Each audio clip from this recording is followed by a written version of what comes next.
Si les Québécois s'intéressent peu ou pas à l'entretien de leurs condos, les Français, eux, paient lourdement le prix de leur insouciance. Grosso modo, les condos existent depuis une trentaine d'années au Québec. Mais en France, ils datent de 50 ans et plus. Là-bas, les problèmes sont criants. Des années de négligence et de sous-investissement ont conduit à des solutions aussi radicales que la démolition de certains immeubles. Et selon certains experts, si rien n'est fait ici, le Québec pourrait bientôt ressembler à la France sur ce plan.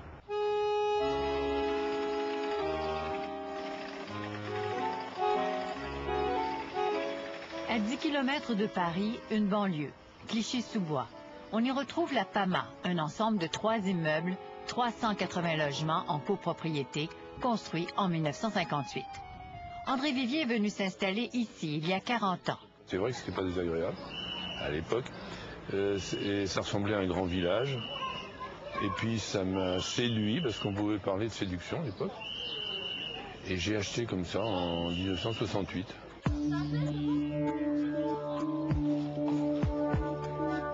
Aujourd'hui, l'immeuble est dans un état de délabrement avancé. Le toit n'a pas été refait depuis 50 ans. Les murs sont infiltrés d'eau. La plomberie coule. Les fils électriques fondent au plafond. Vous savez, ça va très vite hein, quand une copropriété, quand les gens commencent à ne plus payer, et ben ça dégringole très très vite et on se retrouve avec les dettes. La PAMA a été criblée de dettes et rien dans la caisse. Pendant des années, les copropriétaires n'ont pas payé les charges, ce que nous appelons les frais de condo. Même les travaux mineurs d'entretien ne se faisaient pas. Thérèse se rappelle son insouciance. Parce que je me dis, bon, quand quelque chose est construit, bon, c'est fait pour durer une centaine d'années. Pour donner un toit à ses 3 enfants, Thérèse a été contrainte d'acheter un condo il y a 20 ans. N'étant pas éligible au logement social, la banque l'a convaincue qu'elle pouvait devenir propriétaire. Mais la seule chose que je n'avais pas envisagée, c'était les futurs travaux tels que ceux qui vont se faire actuellement. Son immeuble a besoin d'énormément de réparations. Thérèse nous invite chez elle constater les dégâts. Et là, vous avez une chambre. Il y a 10 ans, elle a dû condamner une chambre devenue trop humide. Le mur extérieur est imbibé d'eau. Et ce n'est pas mieux dans la salle de bain. Apparemment, là, j'ai un problème d'infiltration. Vous voyez bien le long du mur. Donc là, c'est la voisine qui a une mauvaise installation, ce qui fait que l'eau s'infiltre et ça s'écoule. Donc là, il y a un problème de fuite d'eau aussi, dû à la gaine centrale. Le mur, vous voyez bien, il est bien humidifié, donc cela doit provenir tout le long de l'immeuble, hein, puisque bon, je ne suis pas la seule à avoir ce problème-là. Les travaux sont estimés à 9 millions de dollars. Les résidents de la PAMA n'ont pas cet argent. Le gouvernement est prêt à en payer une partie, mais les copropriétaires devront payer le reste. Sinon, ce sera la démolition. On se connaît, mais on ne sait pas toujours les noms. Ce soir se tient une réunion d'information. Donc la balle est dans notre camp. C'est à nous. Si nous ratons cette chance, c'est fini la PAMA. La bataille pour sauver la PAMA dure depuis 5 ans. Estelle Baron, de l'Association des responsables de copropriété, s'occupe de ce dossier. On arrive à la fin du plan de sauvegarde, il faut voter les travaux assez rapidement. Le manque de mobilisation des copropriétaires est au cœur du problème. Seulement 7 d'entre eux sont venus à la réunion de ce soir. Pas étonnant parce que la majorité des copropriétaires sont des bailleurs, c'est-à-dire des gens qui n'habitent pas ici et qui louent parfois le même logement à plusieurs familles. Il y a des propriétaires bailleurs qui veulent la rentabilité avant tout et donc qui refusent systématiquement les travaux quand il y a besoin de faire des travaux. À la PAMA, il ne reste plus que 40% de propriétaires occupants. Il y a une population ici qui a peu de moyens et que quand on leur demande de faire des travaux, c'est trop parce qu'ils sont déjà à limite quand il faut payer leurs charges et que c'est très difficile et que ça s'explique aussi par le fait qu'il y a des gens qui ne comprennent pas forcément pourquoi on fait des travaux. Devant ce gâchis et cette spirale infernale, des fonds publics sont investis. Le gouvernement français s'associe avec les mairies pour payer 50% du coût des travaux. Les propriétaires paieront le reste selon leur capacité de payer. En France, on estime que 300 000 unités de copropriété connaissent de graves difficultés. C'est le cas, entre autres, des Bosquets, dans la banlieue voisine Montfermeil. Des propriétaires qui disent « c'est pas notre payer, c'est pas normal », qui ne payent plus leurs charges, qui éventuellement s'en vont, déménagent, louent leur appartement s'ils n'arrivent pas à le vendre, encaissent les loyers, mais ne payent pas les charges à la copro, et puis on rentre dans un cycle infernal, et après ça fait boule de neige, c'est exponentiel, et puis ça dérive complètement. Pour Clichy-sous-Bois, Montfermeil, pour l'instant, ça va coûter 550 millions d'euros. J'ai aucun état d'âme à mettre cet argent-là quand je vois le gâchis dans lequel on est depuis des années.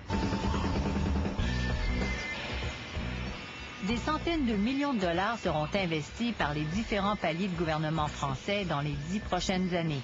Démolir, reconstruire, rénover. Tout pour éviter une autre crise sociale. Car c'est dans ces cités que les émeutes ont éclaté en 2005. À l'état des immeubles s'ajoutent les problèmes d'emploi, d'immigration, de logement d'une population fragile. Je construis, je reloge, je démolis.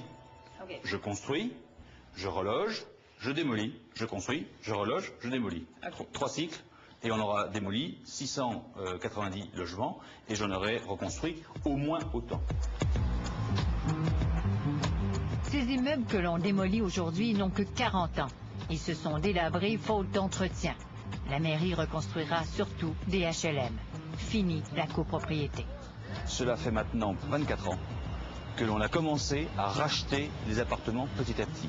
Et qu'il me faudra encore à peu près 1 an pour pouvoir démembrer la copropriété et répartir le patrimoine.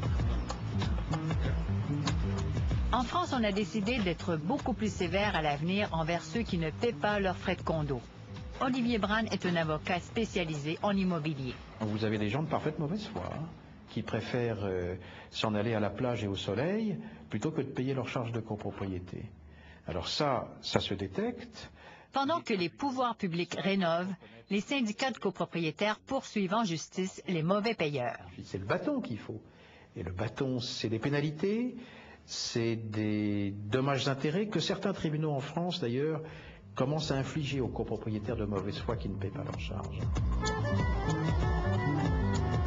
Que retenir de l'expérience française? D'abord, l'importance d'entretenir les immeubles, donc garnir le fonds de prévoyance en fonction de carnets d'entretien obligatoires. Il faudrait pratiquement que tous les 5 ans, le législateur rende obligatoire une expertise technique de l'immeuble. Et si on rend obligatoire par un fonds de prévoyance les économies qui sont rattachées effectivement à cette expertise technique, là vous aurez une bonne qualité de construction. Pour assurer cet entretien, une bonne gestion est déterminante. La PAMA a été mal gérée pendant des années. C'était franchement du bricolage. Et puis de toute façon, il y a une règle absolue, quand on laisse les charges s'accumuler et s'endetter, après c'est foutu, les gens ne peuvent plus payer. On a construit ici en France trop vite. C'est peut-être quelque chose que vous pouvez éviter, vous, au Québec.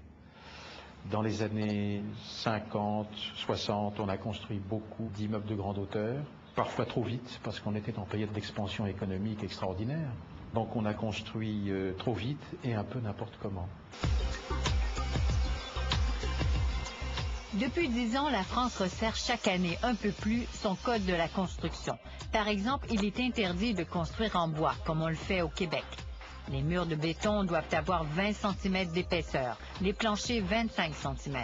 Les inspecteurs sont partout sur les chantiers, ce que nous confirme ce promoteur. Il est surveillé de A à Z et pendant le cours du chantier, par exemple, je vais vous donner un exemple.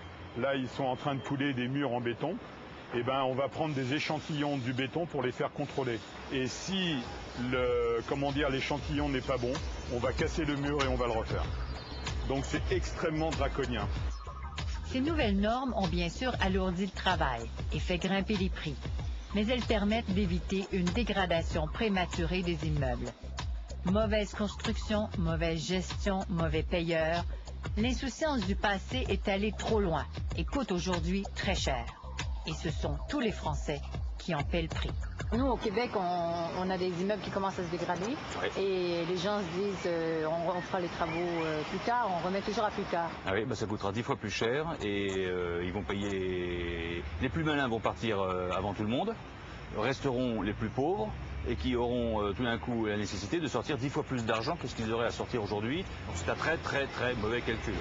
Donc je serai le gouvernement canadien, je ferai des charters touristiques en direction des Bosquets pour voir à quoi ils vont ressembler dans quelques années. À mon avis, ça va les dissuader de faire des bêtises comme ça.